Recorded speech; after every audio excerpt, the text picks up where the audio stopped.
So today we are gonna make tea. So fill our mug with water. What are they doing? Put it in the microwave.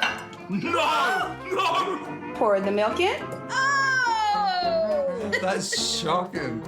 Drop your tea bag in. No! That's not going to be nice, is it? And that's how you make hot tea.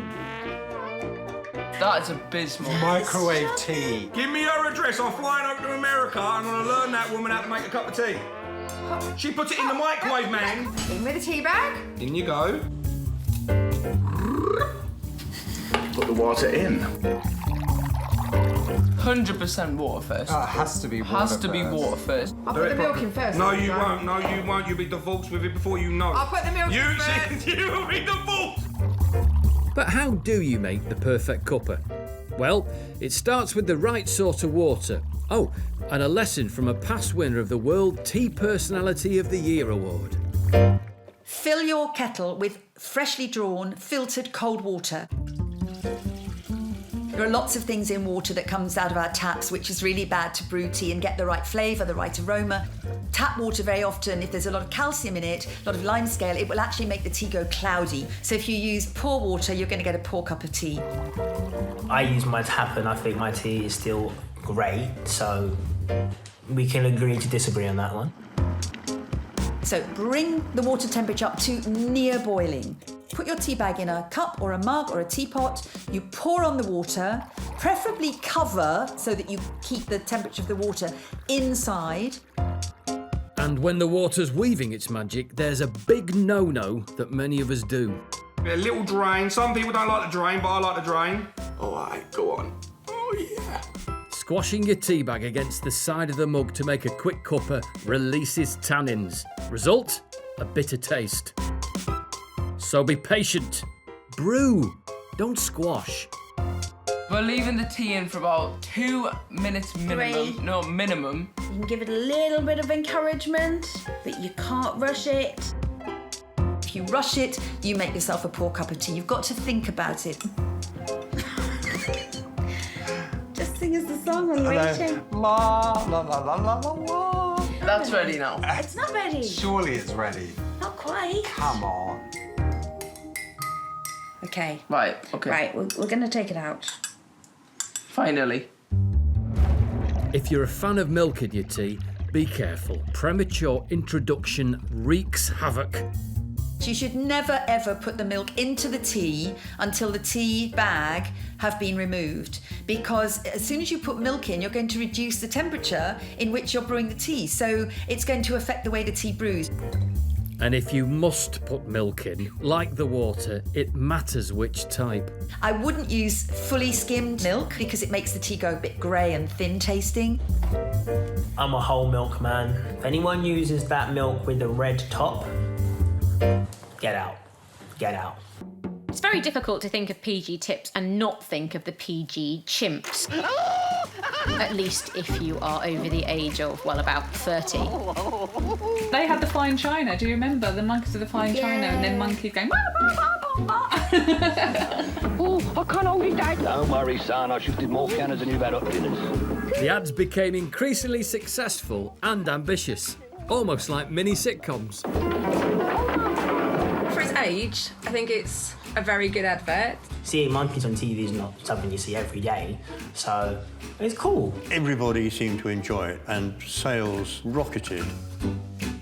Animal rights organisations were starting to agitate for change. It was becoming very politically incorrect to use chimps in such a way. So PG Tips responded to the criticism and pulled the adverts. But PG Tips soon found a new primate star. In ads that inspired impersonators across Britain. Monkey! Go on! Go on, make us a brew, monkey! Monkey! Can you do that, Mum? No. Go on. I don't want to. Monkey, you know we're always banging on about the delicious taste of PG. Well, the mortgage won't pay itself. Monkey, time for tea.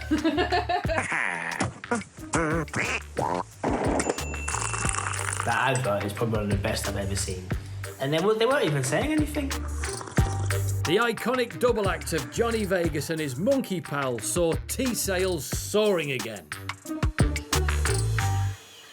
But across the Pennines, competition was brewing, with a set of equally powerful and humorous ads. So go out there and do it for each other. Do it for yourselves, but most of all, do it for Yorkshire! Oh, and the fire drill's Thursday at 3. It's just surreal, isn't it? Yeah. Do it for Yorkshire, all that. They are taking the mick, but you know what? It works. They've used a lot of like homegrown celebrities, haven't Yeah. they? These people that feature in the Yorkshire adverts are from Yorkshire. Oh, sorry. It's you as gold, right? The ads are successful, but is the northern humour confusing? What their branding is like only Yorkshire people drink Yorkshire tea, or they're only good enough to drink Yorkshire tea. Yeah. They don't drink any other type of tea in Yorkshire apart from Yorkshire tea. I almost kind of feel like because I'm not from Yorkshire, it's not for me. Next up, a man who's come all the way from Wakefield on the 36 bus. He enjoys salsa dancing, Yorkshire cricket and Barnsley Football Club. Good lad. It's just a joke. Yeah, obviously it's a joke. While many of us have, strong feelings and preferences, when one does blind taste tests, people seem unable to pick out their favourite brand. What's your favourite tea? PG Tips. Is it? Yeah. Are you sure? Yeah. It didn't seem that way a minute ago. I think we don't really have a very good memory of tastes. Oh no, I got it wrong. As soon as we know which brand a product is, suddenly it tastes different to us, but we're really remembering the brand rather than the sensory qualities on our tongue and nose. Conclusion is good tea. We haven't got a clue which is which though. But one ardent PG tipper can spot the difference. Another try of that? No. No. I know. I'm saying 100%. First one, PG Tips. Second one, Yorkshire. How do you know? Done. How do you I know? can tell. My favourite PG Tips, straight off. And when it comes to the tea bag, PG Tips and Yorkshire tea see things from very different angles. This is the Yorkshire tea one. Yorkshire tea have gone for the very traditional shape. Just like Northerners, they wear shorts when it's raining, just straight up front. We've got this one, the pyramid one, which is actually PG Tips. And they invented this one. It's actually not pyramid, it's tetrahedron. Tetrahedral? That's a big word. Do you remember when they changed them into little pyramids? And everyone was like, whoa. This one they invented to say that it gave the tea a bit more space to brew. You can swirl it round and it seems to work much faster than the straight ones. I think it's a marvellous invention. The science of a tea bag. Our jury's out on whether PG Tips pyramids tower over the rectangular Yorkshire bags. It makes absolutely no difference. It's got more space in, but when you put a tea bag in water, they all open up anyway. We're not mucking around with these bloody pyramid cobblers. Tea bags have always been tea bags, not tea pyramids. It will do the same job as a pyramid bag with less fuss. And our expert, well, she's on the fence. I'm not sure the shape makes that much difference. I think what is important is that the tea does have room to actually absorb the water, grow in size, and then the flavour and the colour needs to be diffused into the water. So that's what's really important.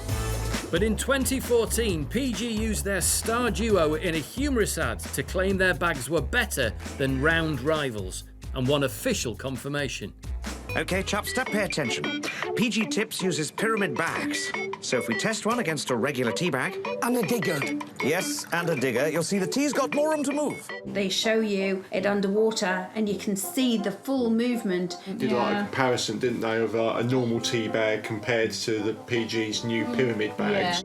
A rival tea company complained to the Advertising Standards Authority, who backed PG Tips' claims that pyramid bags outperformed round ones. Another reason why I drink PG Tips. They know what they're doing.